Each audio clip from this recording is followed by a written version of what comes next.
এটা নিশ্চিত করতে পারলে সেই সুশাসন ক্ষমতার জোরে কেউ যেন কোনো ফায়দা তুলতে না পারে, সেটা হলো সুসময়ের লক্ষ্য। গুম অধ্যাদেশ বাতিল করা হয়েছে, এই সরকার করেছে। জনগণ প্রত্যাশা করে গুম অধ্যাদেশ বাতিল হয়েছে, কিন্তু নিশ্চয়ই এই গুম অধ্যাদেশের প্রতি অনেক ভাগ খবর আছে, অনেক ল্যাপসেস আছে, ঘাটতি আছে। এটা পূরণ করে একটা গুমের একটা আইন করা হবে, যাতে এমন গুমের আইন হয়, যেহেতু এখন পার্লামেন্ট আছে, একটা পার্লামেন্টারি অ্যাক্ট করতে হবে, যাতে ভবিষ্যতে কোন সরকার আসলেও এই নিষ্ঠুর পন্থা, এই অমানবিক পন্থা অবলম্বন করে তার বিরোধী প্রতিপক্ষকে পৃথিবী থেকে, দুনিয়া থেকে অদৃশ্য করার কোন সুযোগ না পায়। এই ব্যাপারটা সরকারকে নিশ্চিত করতে হবে। ডক্টর ইউনূস সাহেবের আমাদের গুম অধ্যাদেশ বাতিল করেছে, কিন্তু এর জন্য কি করবেন আপনারা? এই গুমকে নিয়ে নিশ্চয়ই আপনাদের ভালো আইন করতে হবে, এটাই জনগণ চায়। এই বিষয়টা আপনারা খোলাসা করে বলুন। জনগণ প্রত্যাশা করে এই সরকারের কাছ থেকে, যে ডক্টর ইউনূস সাহেবের সময় তখন তারা তাড়াহুড়ো করে করেছে, নিশ্চয়ই অনেক ঘাটতি আছে, সমস্ত ঘাটতি পূরণ করে গুমের উপরে এমন আইন করতে হবে যাতে আর ভবিষ্যতের কোন সরকার কোন ধরনের এই নিষ্ঠুর অমানবিক পন্থা অবলম্বন করতে না পারে। বন্ধুরা, আমার বক্তব্য দীর্ঘায়িত করবো না, শুধু এইটুকু বলবো, এই সরকার একে একে যে পদক্ষেপগুলো নিচ্ছে, পদক্ষেপগুলো তার অঙ্গীকার অনুযায়ী, এবং ক্ষমতায় আসার পর অঙ্গীকার পূরণে আমি মনে করি যে মুহূর্ত মাত্র দেরি হয়নি। অঙ্গীকারের কথা মাটিতে পড়তে না পড়তেই অঙ্গীকার বাস্তবায়ন হতে শুরু করেছে। আপনার ফ্যামিলি কার্ড, ফার্মার্স কার্ড, খাল খনন শুরু হয়েছে। আজকেও প্রধানমন্ত্রী গেছেন বগুড়াতে, সেখানে কৃষি কার্ড, তারপরে ফ্যামিলি কার্ড ইত্যাদি বিতরণ এবং আরো অন্যান্য যে সমস্ত বিষয়গুলি আছে সেই বিষয়গুলি, হ্যাঁ, এই কাজগুলো তিনি 10 বছরের কৃষি ঋণের যে সুদ মৌকুফ করেছেন। পদক্ষেপগুলো একটা যেগুলো বলেছেন সেগুলো করছেন। সুতরাং প্রতিশ্রুতি পূরণের সরকার, সেই সরকার যে আইন প্রণয়ন করবে, এটা মানবতার পক্ষে, এটা গুমের বিরুদ্ধে, এটা মানুষের কল্যাণের পক্ষে, গণতন্ত্রকে শক্তিশালী করার পক্ষে, সেই প্রত্যাশা জনগণ করছে। এবং সেটার আমরা আভাস শুরু থেকে, আজকে 2 মাস হলো, কেন 2 মাস 2 দিন 3 দিন, তো সেটা আমরা তার নমুনাগুলো আমরা দেখতে পাচ্ছি। এটা অব্যাহত থাকুক। গুমের উপর একটি শক্তিশালী আইন তৈরি, আর কেউ যাতে কোনো সিন্ডিকেট করতে না পারে, যে সিন্ডিকেটের কারণে শেখ হাসিনা মানুষের কাছে ঘৃণিত হয়েছেন, অনেক কারণে ঘৃণিত হয়েছে।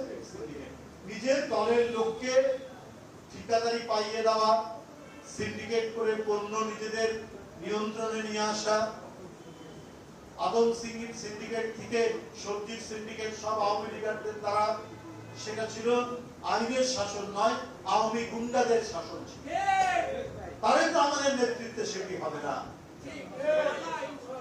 এখন যে সংকট, গ্যাসের সংকট, এলপিজি, এটা যাতে কেউ সিন্ডিকেশন করতে না পারে সেই ব্যাপারে সতর্ক থাকবেন মন্ত্রীরা, সরকার। জ্বালানি তেল নিয়ে এই সরকার যে পদক্ষেপগুলো নিয়েছেন, প্রত্যেকটাই জনগণের দ্বারা অভিনন্দিত হয়েছে।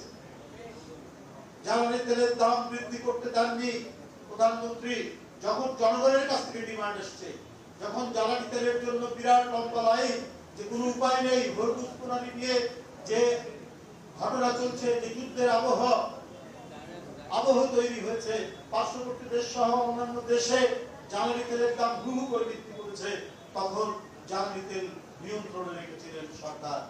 জনগণের দাবির পরিপ্রেক্ষিতে জ্বালানি তেল কিছুটা বৃদ্ধি করতে হয়েছে, না হলে পর্যাপ্ত সরবরাহ নিশ্চিত করা সম্ভব হয়েছে। তাই মন্ত্রীরা দায়িত্বশীল ভূমিকা পালন করছেন, আরো পালন করতে হবে। শুধু মুখে কথা বললে হবে না,